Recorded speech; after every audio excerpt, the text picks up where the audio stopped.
Hey, what's going on, everybody? I'm Dion, and welcome to Off the Beaten Paths.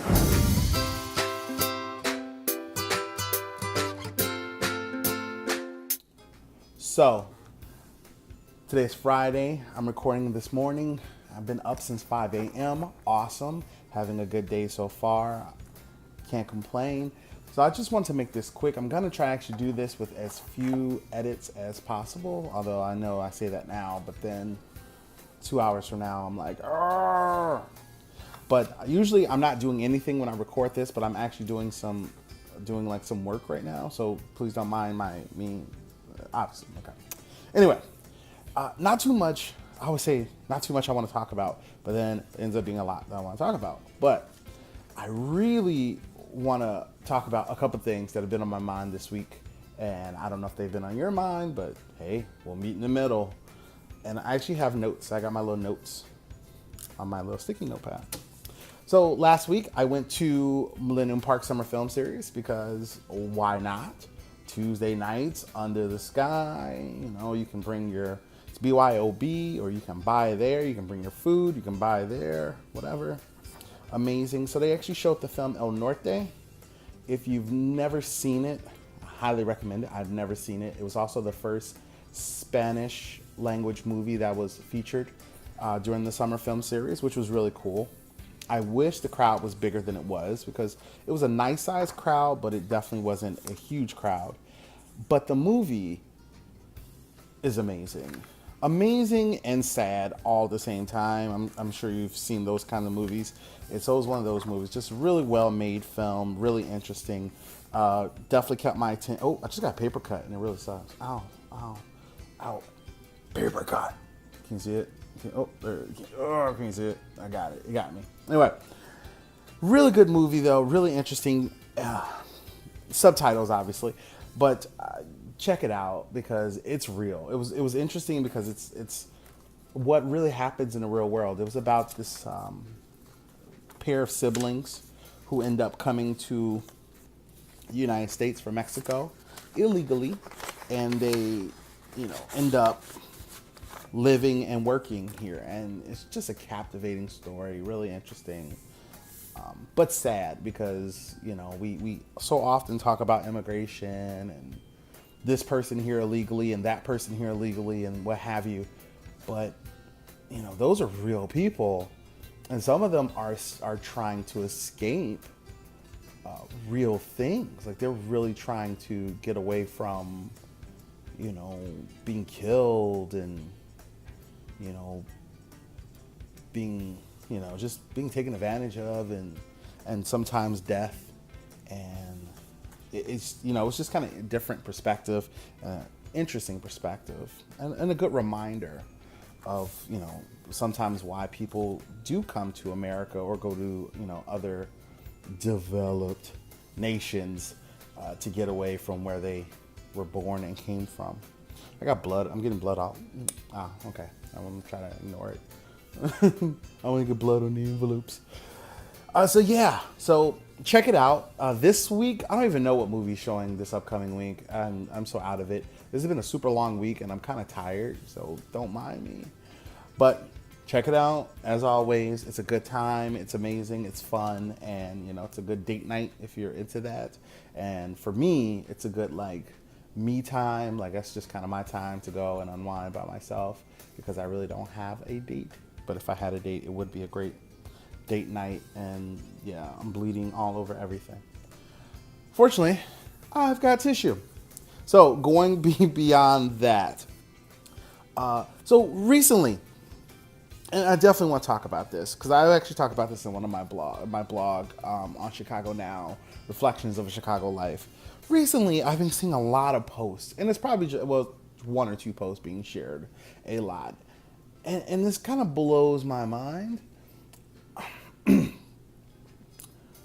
I love a good conspiracy theory, but there's just some things that just seem too far-fetched for me.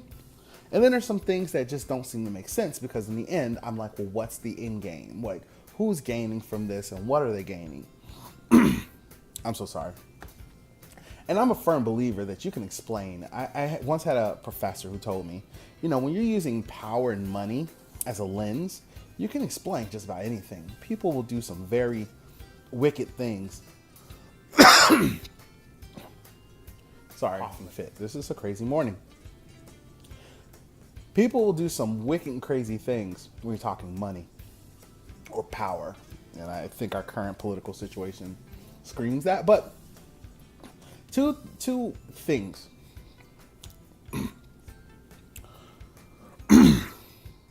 So, two ideas that have been kind of floating around, and they're not new, but I think they've just come to my attention more, and I've been thinking about them more, is these ideas that, one, the idea that the government is dropping crates of guns on the south side of Chicago.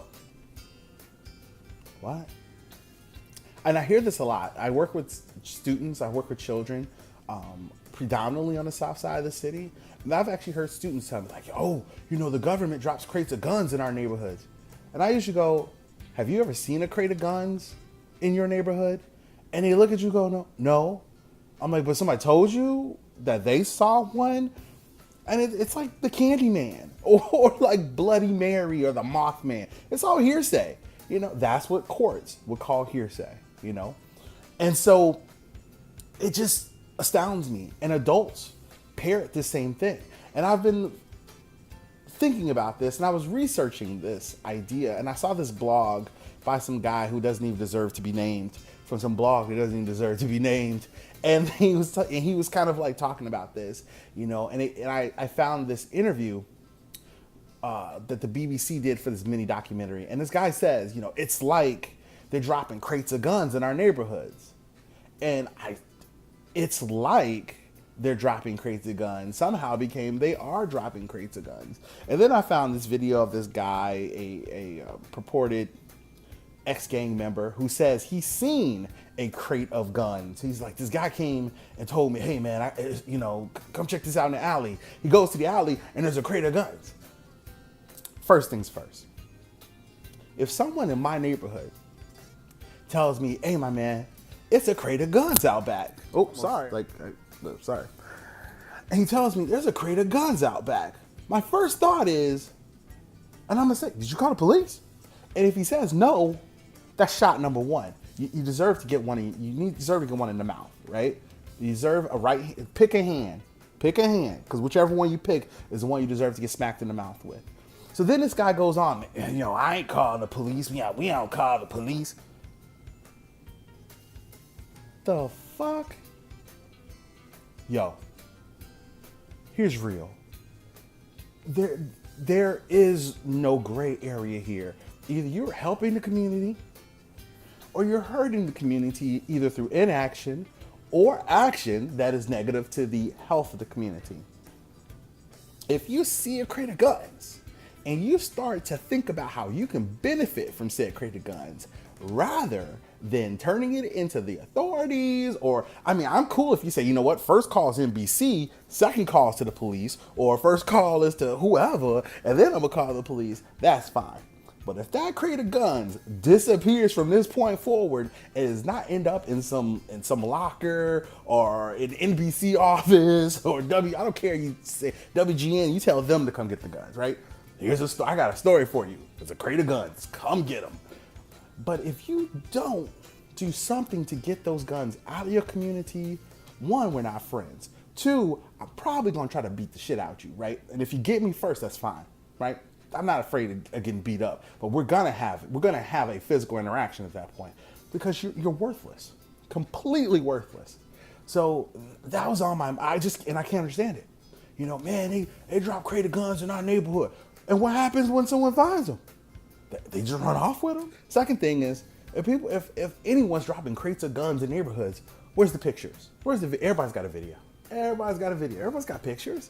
Behave yourself. You got no evidence? That sounds like a UFO to me, G. It sounds aliens. We didn't have like good pictures of them either, right? They even had pictures of Loch Ness Monster. Green, shady ones that could have been a hand, but they had pictures of Loch Ness. You ain't got a picture of a crate of guns sitting in a American neighborhood? Psst, whatever. So the other thing that comes around is this idea. I saw this, that of all the shootings occurring in the city, Are police like shooting people, like just assassinating them and leaving the bodies? Really? Really?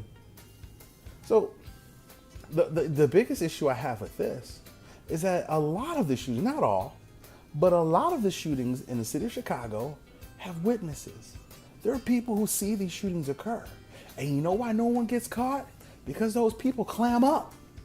The police come around, did you see nothing? I always tell my students, you know what we could put on the state, you know what you can put on the license plate of the state, right? I didn't see nothing. I didn't see nothing. I always tell them first things first, not grammatically correct, but let's not even go there. I didn't see nothing. Someone shot someone in your neighborhood. You were there, eyes open, and you didn't see nothing. Pick a hand. People, give it to them. Two things you often give people if they ask for it: the truth and an ass kicking. Give it to them. Go and give it to them. Give it to them. Tell them I said so. It's cool. So beyond that, oh man, oh, how do you even get past that? That's it. That's it. Wrap it. Wrap it up. Wrap it up. It's like a present. So if you haven't heard, Floyd Mayweather Jr. versus Conor McGregor fight is coming up August 26th. There's nothing I can say about it that hasn't already been said, but this is going to be amazing. I know people are hating. People saying, I'm not going to pay money for that. Blah, blah, blah. Whatever. I'm paying good money. I am watching it on a real authorized stream in HD. I'm going to be there with pizza and beer or popcorn and soda. I don't care. I'm in it. I'm watching. This is going to be amazing. And let me give my thoughts very quickly. The fight, I'm going to basically parrot what a boxing coach, striking coach Clayton Hires. He's a coach for Chael Sonnen. He's a coach for a couple other fighters said. It's a bad matchup. I think McGregor knew that going in. He knew that Floyd Mayweather is not a knockout artist. And so he goes, if I go in there and he fights defensively, the fight goes 12 rounds, Conor wins. If I go in there and I happen to catch him, and he could catch him, right? You never know. I still remember the Mike Tyson Buster Douglas fight. I still remember, I don't even remember. I think it was second round, but when Tyson was flat on his back, he was like, what happened? I remember going, ooh, you could always catch one, right? And so, Floyd, you never know. Floyd's a little older. He might be a little slower. I don't know. But who do I think is going to win? Every time you bet against Conor, he costs you your money, right? Oh, he's not going to beat Aldo. You lost your money. He's not going to beat Alvarez. He's never going to be a two-weight champion. He cost you money, G. Money. So, me, if Conor said he's going to knock him out in 4, I'm going to put my money on that. Whatever. I love an underdog, which is why this fight is so amazing, so spectacular, why it's so polarizing. Because you have the ultimate underdog, someone who's never boxed before, against the best boxer of his generation, quite possibly. And the sad part is no one knows what might happen other than Floyd and his camp and people who support Floyd closely. No one's saying, oh yeah, Floyd's gonna put him out in 30 seconds. Because Floyd, he's not that kind of fighter. What's the last time he knocked somebody out? Like a decade ago? Oh, come on now.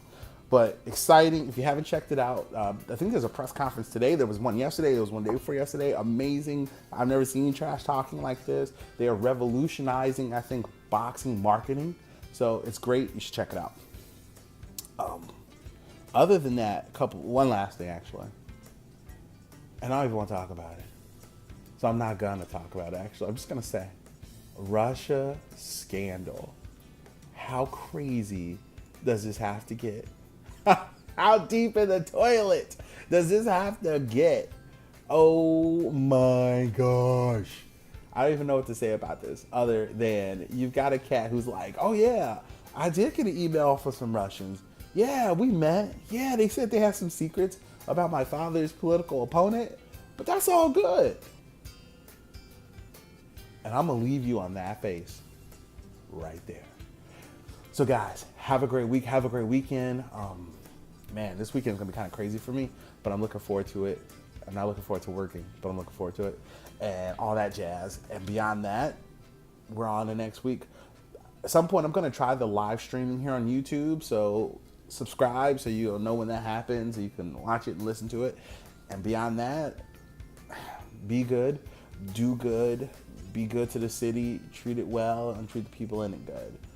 And I will see you sometime next week, or maybe even this week if I get my gander up, but probably next week. So it's Off the Beaten Path. I'm Dion. Peace.